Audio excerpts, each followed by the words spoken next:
আসসালামু আলাইকুম সুপ্রিয় দর্শক শ্রোতা, আমন্ত্রণ জানাচ্ছি রেডিও নলতার বিকালের সংবাদে। আজ রবিবার 14 ডিসেম্বর 2025 খ্রিস্টাব্দ, 27 অগ্রহায়ণ 1432 বঙ্গাব্দ, 23 জমাদিউসানি 1447 হিজরি। আপনাদের সাথে রয়েছে আমি Mamun Hossain. Nalta Ahsanullah polytechnic institute and skill training সেন্টারের সৌজন্যে জানিয়ে দিচ্ছি সংবাদ শিরোনাম।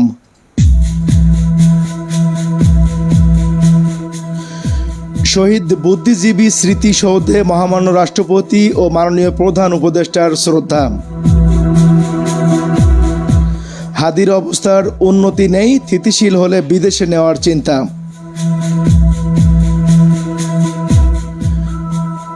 জাতীয় নির্বাচনে সম্ভাব্য স্বতন্ত্র প্রার্থী ওসমান হাদির ওপর হামলাকারীদের ধরতে সরকার সর্বোচ্চ চেষ্টা করছে বললেন সৈয়দা রিজওয়ানা হাসান। শ্যামনগরে মাদ্রাসা শিক্ষার মান উন্নয়নে আলোচনা ও মতবিনিময় সভা অনুষ্ঠিত। কালীগঞ্জ উপজেলায় শহীদ বুদ্ধিজীবী দিবস উপলক্ষে আলোচনা সভা অনুষ্ঠিত। যুক্তরাষ্ট্র রপ্তানি নিষেধাজ্ঞা তুলে নেওয়ায় 123 কারাবন্দীকে মুক্তি দিল বেলারুশ। হামাসের শীর্ষ কমান্ডার রায়েদ সাদকে হত্যার দাবি ইসরায়েলের। এবার ইউক্রেনের বিদ্যুৎ ও জ্বালানি স্থাপনায় রুশ হামলা। অনূর্ধ্ব-19 এশিয়া কাপে জয় দিয়ে হ্যাটট্রিক শিরোপা জয়ের মিশন শুরু বাংলাদেশের। কলকাতায় তুলকালাম কাণ্ডের পর হায়দরাবাদে ভিন্ন রূপ দেখলেন লিওনেল মেসি।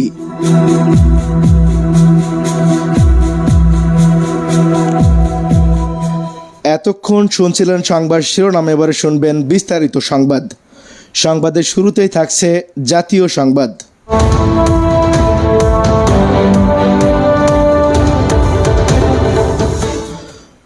মহামান্য রাষ্ট্রপতি মোহাম্মদ শাহাবুদ্দিন ও মাননীয় প্রধান উপদেষ্টা অধ্যাপক ডক্টর মোহাম্মদ ইউনুস শহীদ বুদ্ধিজীবীদের প্রতি গভীর শ্রদ্ধা নিবেদন করেছেন। এ সময় তারা দেশের কৃতি সন্তানদের স্মৃতির প্রতি গভীর শ্রদ্ধা জানিয়ে কিছুক্ষণ নীরবতা পালন করেন। আজ সকালে শহীদ বুদ্ধিজীবী দিবস উপলক্ষে মিরপুরে শহীদ বুদ্ধিজীবী স্মৃতিসৌধে পুষ্পস্তবক অর্পণ করেন তারা। এ সময় সশস্ত্র বাহিনীর একটি চৌকস দল গার্ড অব অনার প্রদান করেন। পাশাপাশি বিউগলে করুণ সুর বেজে ওঠে। শ্রদ্ধা নিবেদনের পর প্রধান উপদেষ্টা, অন্যান্য উপদেষ্টা, 3 বাহিনীর প্রধানসহ উচ্চপদস্থ বেসামরিক ও সামরিক কর্মকর্তা, আহত বীর মুক্তিযোদ্ধা এবং শহীদ বুদ্ধিজীবীদের প্রতি শ্রদ্ধা জানাতে আগত অন্যান্যদের সঙ্গে কুশল বিনিময় করেন তারা।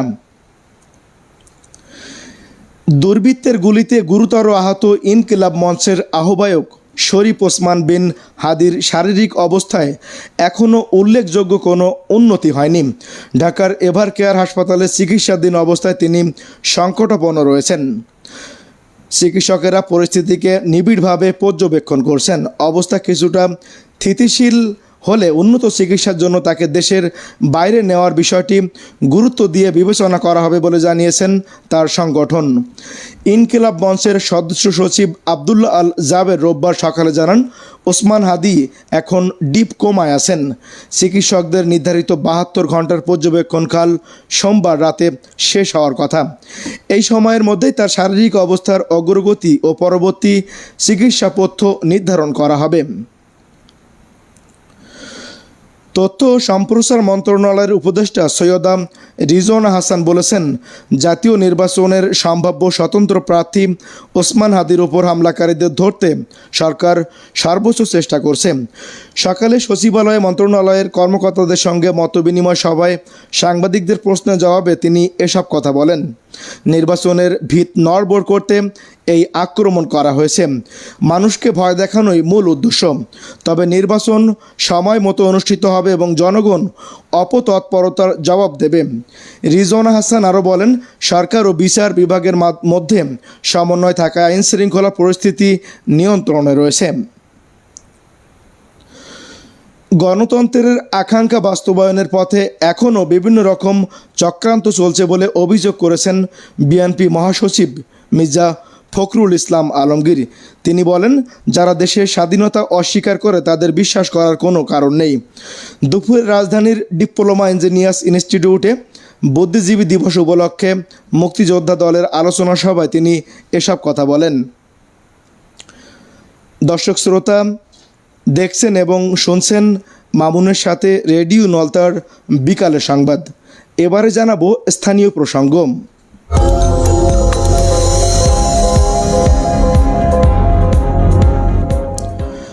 আজ 14 ডিসেম্বর শহীদ বুদ্ধিজীবী দিবস। শহীদ বুদ্ধিজীবী দিবস উপলক্ষে থাকছে রেডিও নলতার একটি ডেস্ক রিপোর্ট। এক সাগর রক্তের বিনিময়ে আজ 14 ডিসেম্বর শহীদ বুদ্ধিজীবী দিবস। 1971 সালের এই দিনে পাকিস্তানি হানাদার বাহিনী ও তাদের দোসর আল বদর আল শামস বাহিনী পরিকল্পিতভাবে হত্যা করে জাতির শ্রেষ্ঠ সন্তানদের। শিক্ষক, সাংবাদিক, চিকিৎসক, লেখক, প্রকৌশলী সহ দেশের খ্যাতিমান বুদ্ধিজীবীদের। মোরা একটি ফুলকে বাঁচাবো বলে যুদ্ধ করি।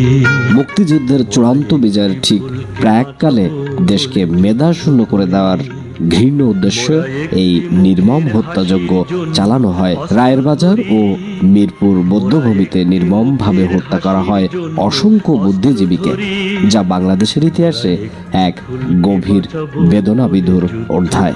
শহীদ বুদ্ধিজীবীরা ছিলেন স্বাধীন বাংলাদেশের স্বপ্নদ্রষ্টা ও পথ প্রদর্শক। তাদের আত্মত্যাগের বিনিময়ে আমরা পেয়েছি একটি স্বাধীন ও সার্বভৌম বাংলাদেশ।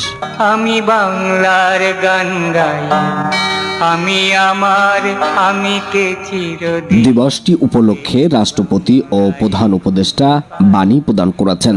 বিভিন্ন রাজনৈতিক, সামাজিক ও সাংস্কৃতিক সংগঠন শহীদদের প্রতি শ্রদ্ধা জানাতে রায়ের বাজার বদ্ধভূমিতে পুষ্পস্তবক অর্পণ সহ নানা কর্মসূচি পালন করছে।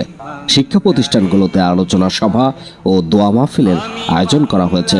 এই দিনে জাতি গভীর শ্রদ্ধার সঙ্গে স্মরণ করছে শহীদ বুদ্ধিজীবীদের। তাদের আদর্শ ও চেতনার দেশ গড়ার অঙ্গীকারী আজকের এই দিনটি আমাদের শপথের দিন। টেক্স থেকে রবিউল, রেডিও নলতা।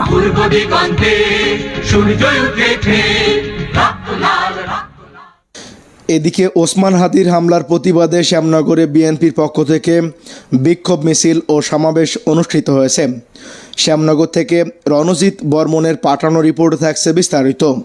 ত্রয়োদশ জাতীয় সংসদ নির্বাচনে ঢাকা ৮ আসনে স্বতন্ত্র প্রার্থী ও ইনকলাব মঞ্চের মুখপাত্র শরীফ ওসমান হাদিকে সন্ত্রাসীদের গুলিতে আহত করার প্রতিবাদে এবং চট্টগ্রাম ৮ আসনে মহানগর বিএনপির আহ্বায়ক এরশাদুল্লাহর উপর হামলার ঘটনার সুষ্ঠু তদন্ত ও দোষীদের শাস্তির দাবিতে শ্যামনগর উপজেলা বিএনপির উদ্যোগে বিক্ষোভ মিছিল ও সমাবেশ অনুষ্ঠিত হয়েছে। শনিবার বিকাল ৫টায় উপজেলা সদরের বাবলাতলা মোড় এলাকায় বিএনপির দলীয় কার্যালয়ের সামনে একটি বিক্ষোভ মিছিল বের হয়। মিছিলটি উপজেলা সদরের বিভিন্ন সড়ক প্রদক্ষিণ করে পুনরায় দলীয় কার্যালয়ের সামনে এসে সমাবেশে মিলিত হন। নুরনগর ইউনিয়ন পরিষদের সাবেক চেয়ারম্যান গোলাম আলমগীরের সঞ্চালনায় সমাবেশে বক্তব্য রাখেন সাতক্ষীরা ৪ আসনের বিএনপি মনোনীত প্রার্থী ও জেলা বিএনপির যুগ্ম আহ্বায়ক ডক্টর মোহাম্মদ মনিরুজ্জামান। এ সময় উপস্থিত ছিলেন শ্যামনগর উপজেলা ইউনিয়ন বিএনপি নেতৃবৃন্দ ও অঙ্গ সহযোগী সংগঠনের নেতৃবৃন্দ।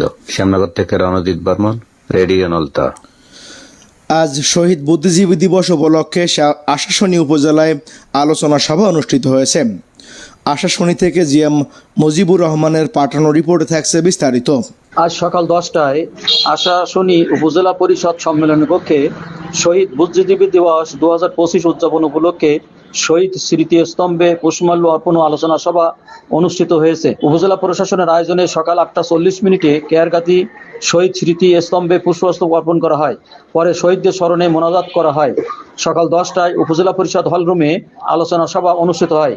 উপজেলা নির্বাহী অফিসার সাইদুজ্জামান হিমুর সভাপতিত্বে সভায় আলোচনা রাখেন আশাশুনি সরকারি কলেজের অধ্যক্ষ প্রফেসর মোহাম্মদ নজরুল ইসলাম, থানার ভারপ্রাপ্ত কর্মকর্তা শামীম আহমদ, উপজেলা বিএনপির সাবেক সদস্য সচিব মশিউল হুদা তুহিন ও জাকির হোসেন বাবু, উপজেলা জামাতের আমির আবু মুসা তারিকুজ্জামান তুষার, উপজেলা সমাজসেবা কর্মকর্তা মোহাম্মদ রফিকুল ইসলাম, আশাশুনি প্রেস ক্লাব সভাপতি SK হাসান, আশাশুনি সরকারি মাধ্যমিক বিদ্যালয়ের প্রধান শিক্ষক মাজহারুল ইসলাম মুকুল প্রমুখ। আশাশুনি থেকে G M Mujibur Rahman, radio Nalta. শ্যামনগরে মাদ্রাসা শিক্ষার মান উন্নয়নে আলোচনা ও মতবিনিময় সভা অনুষ্ঠিত হয়েছে। শ্যামনগর থেকে রণজিৎ বর্মনের পাঠানো আরও একটি রিপোর্টে থাকছে বিস্তারিত। শ্যামনগর উপজেলার নবেকি, বিড়ালক্ষী, কাদেরিয়া, ফাজিল মাদ্রাসা চত্বরে শ্যামনগর ও আশাশুনি উপজেলার প্রায় 40টি মাদ্রাসার শিক্ষকবৃন্দের অংশগ্রহণে মাদ্রাসা শিক্ষার মান উন্নয়নে শুক্রবার দুপুরে এক আলোচনা ও মত বিনিময় সভা অনুষ্ঠিত হয়েছে। নবেকি, বিড়ালক্ষী, কাদেরিয়া, ফাজিল মাদ্রাসার অধ্যক্ষ মাওলানা ওয়াহিদুজ্জামানের সভাপতিত্বে অনুষ্ঠিত সভায় প্রধান অতিথির বক্তব্য রাখেন বাংলাদেশ মাদ্রাসা শিক্ষা বোর্ডের চেয়ারম্যান প্রফেসর মিয়া নুরুল হক। প্রধান অতিথির বক্তব্যে মাদ্রাসা শিক্ষা ব্যবস্থার গৌরবোজ্জ্বল ইতিহাস তুলে ধরে বলেন, ইসলামী সভ্যতা ও জ্ঞানচর্চায় মাদ্রাসাগুলোর অবদান বিশ্বসভায় স্বীকৃত। শ্যামনগর থেকে রণজিৎ বর্মন, রেডিও নলতা।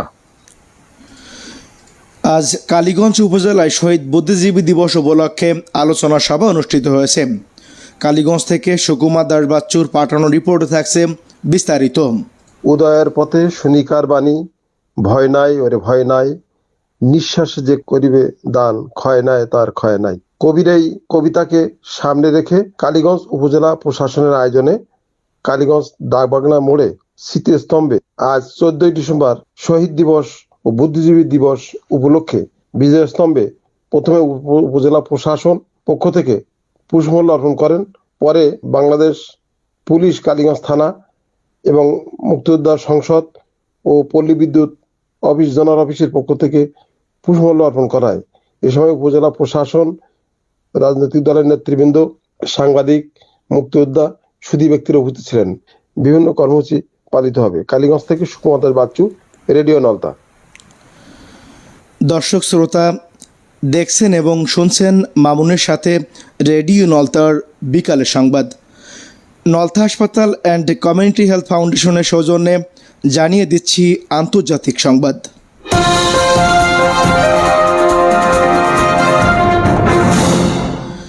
রাশিয়ার ঘনিষ্ঠ মিত্র বেলারুশের প্রেসিডেন্ট আলেকজান্ডার লুকাশেঙ্কোর সঙ্গে মার্কিন রাষ্ট্রদূতের বৈঠকের পর মিনস্কের পটাশের উপর থেকে নিষেধাজ্ঞা প্রত্যাহার করেছে যুক্তরাষ্ট্র। রপ্তানি নিষেধাজ্ঞা তুলে নেওয়ায় অন্তত 123 কারাবন্দীকে মুক্তি দিল বেলারুশ।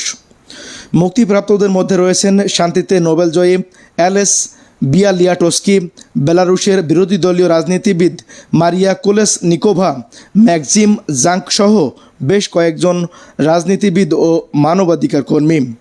মুক্তি পেয়েছে ইউক্রেনের অন্তত 114 বন্দী। মুক্তিপ্রাপ্তদের জরুরি চিকিৎসা সেবা প্রদানের ঘোষণা দিয়েছে দেশটির প্রশাসন। ইসরায়েলি সামরিক বাহিনী দাবি করেছে গাজা সিটিতে চালানো এক হামলায় হামাসের শীর্ষ কমান্ডার রায়েদ সাদকে হত্যা করা হয়েছে। ওই হামলায় 5 জন নিহত এবং অন্তত 25 জন আহত হয়েছেন বলে গাজার স্বাস্থ্য কর্তৃপক্ষ জানিয়েছে। তবে হামাস বিবৃতিতে রায়েদ সাদের মৃত্যুর বিষয়টি নিশ্চিত করেনি। হামাস জানিয়েছে গাজা সিটির বাইরে একটি বেসামরিক যানবাহনে হামলা চালানো হয়েছে এবং হামাস এটিকে অক্টোবরে কার্যকর হওয়া যুদ্ধবিরতির লঙ্ঘন বলে দাবি করেছে। রাশিয়া ড্রোন ও মিসাইল হামলার শিকার হয়েছে ইউক্রেনের অন্তত 6টি অঞ্চলের জ্বালানি স্থাপনা। রাতভর পরিচালিত এই হামলায় বিদ্যুৎ ও শিল্প খাতের বিভিন্ন স্থাপনা ক্ষতিগ্রস্ত হওয়ায় দেশটির 1 মিলিয়নেরও বেশি পরিবার এখন বিদ্যুৎহীন অবস্থায় আছেন। ইউক্রেনের জ্বালানি স্থাপনা ও শিল্প কারখানা টার্গেট করে 450-র বেশি ড্রোন ও অন্তত 30টি মিসাইল ছোড়ে রাশিয়া। টেলিগ্রামে বিষয়টি নিশ্চিত করেছেন ইউক্রেনের প্রেসিডেন্ট ভলোদিমির জেলেনস্কি। হামলার ফলে বন্ধ হয়ে গেছে ইউক্রেনের ওডেসা, চার্নিহিভ, খেরসন, নিপ্রো, পেট্রো, ভস্ক, কিরোবরহদ এবং মাইকোলাইভ অঞ্চলের বিদ্যুৎ সরবরাহ। ক্ষতিগ্রস্ত হয়েছে আশেপাশের এলাকাগুলোও। দর্শক শ্রোতা, এবারে জানাবো খেলাধুলার প্রসঙ্গ।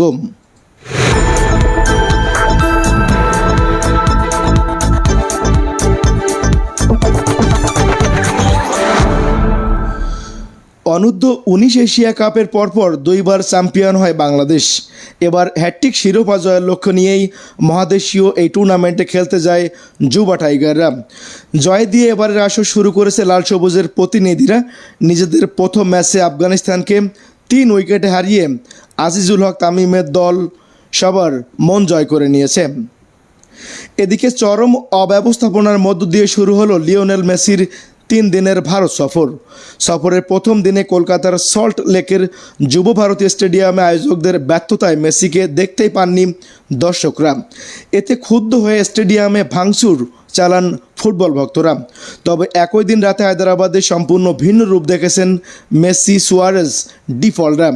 কলকাতার সল্ট লেকের যুব ভারতী স্টেডিয়ামে হাজির হন লিওনেল মেসি।